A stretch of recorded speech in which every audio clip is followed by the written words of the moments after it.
Falomerabantsika tsirairay avindrehitra dia lahady maraina fa 7 volana septambra ity manona fahasoavan'ny tompo aminao ary mirariny so indrindranao ihany koa amin'ity maraina ity mba hitondra hery anao ane ny fandraisana ny ten'Andriamanitra. Lohandirantsika ny amofinaina anio dia vavakisika. Leranay tsara indrindra mbola velom-pisaorana anao izay iny amin'ny tombonandro ary tombotaona izay omenao anay. Irinay tokoa raha mba ao ambany fiahinao sy fanatsianao trany eny ka ho totosa amin'ny itiavanao azy ny tontolo andronay. Tianay ihany koa raha ianao no hialoha lalana an'izany. Indray ny teninao izay aokenao tompo ho eto aminay. Aminaran'i Jesosy, amen.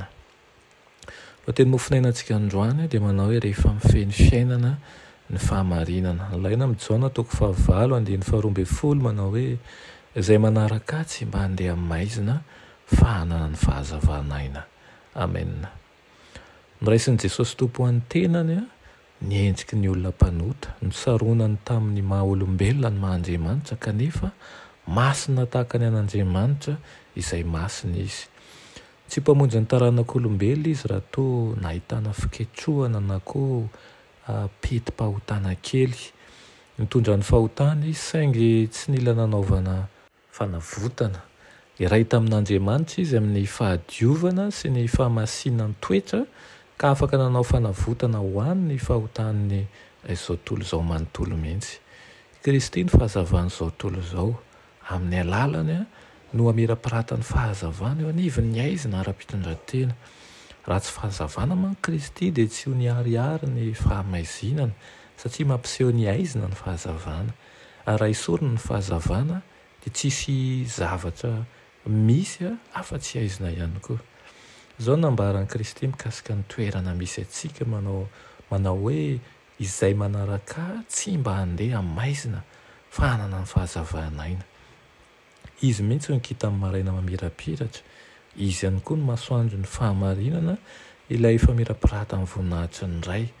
Mpitsabo izy, mpanasitrana izy, tonga amerina amin'ny laon'ny endrik'Andriamanitra izay very noho ny fandikandilana ihany koa izy. Ary rehefa mitoetra ao amin'ny fanahy amin'ny alalan'ny finoana i Kristy dia ataony tonga mazava ao amin'Andriamanitra izay tia azy. Marina tokoa fa maro amin'ireo milaza omeny ny fahamarinana no manana finoana anarana fotsiny ihany. Tsy mpanatanteraka ny teny izy ireo. Mitonona ho mpino izy nefa tsy mitondra fiovam-po ho azy ny fitonoan-tena tahaka an'izany. Rehefa mitoetra ao po Kristy dia miharihary ny fanatrehany. Ny teny sy ny asa soa sy mahafinaritra ny maneho ny fanahin'i Kristy iseho ety ivelany toetra mamy tsy ho hita ny firehetam-po feno atezerana, ny amafisan'ny atoka na ny ara-tsi-panahy. Tsy hisy fankalana eo am-po noho ny tsy faneken'ny hafa na ny tsy fankasitrahan'ny hevitra sy ny fomba fiasan'ny teny. Ary rehefa mifeny fiainana ny fahamarinana dia misy fahadiovana sy ny fahalalana amin'ny fahotana. Tanteraka ao amin'ny fiainana ny voninahitra sy ny fahatanterahan-javitra ny filazantsara dia ny fahazavan'ny fahamarinana no manazava ny tempolo ny fanahy. Engane mba ho hita taratra eo amin'ny fiainantsika tokoa izany ary raha mandalo sy miheriny izao tontolo izao ny ten'Andriamanitra koa sy ny fahamarinana dia mitoetra mandrakariva. Aoka ho fikirintsika izany maharitra mandrakizay izany mba hananantsika fanantenana amin'ny fiainana mandrakizay. Amen. Ianay tsara indrindra mbola misaotra anao izay ny amin'izany teninao izany.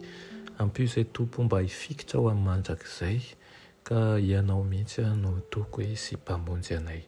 Aminaran'i Jesosy, amen.